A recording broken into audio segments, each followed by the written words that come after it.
Today we are going to create a recycled pen holder. We need materials. Number 1, use bottle cut by my parents for safety. Number 2, we need glue. Number 3, double-sided tape. Number 4, colored papers. And next, scissors.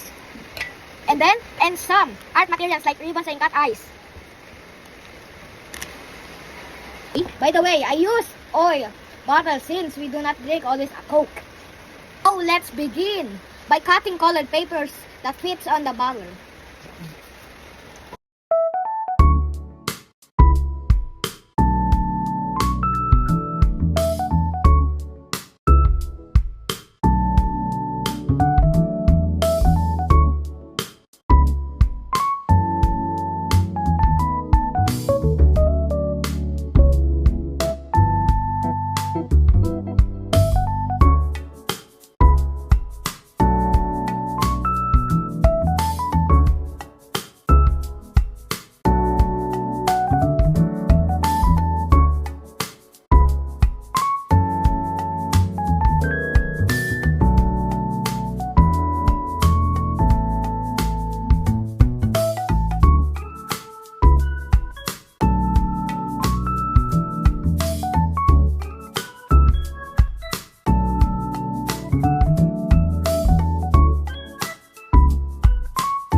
Now this is my final output.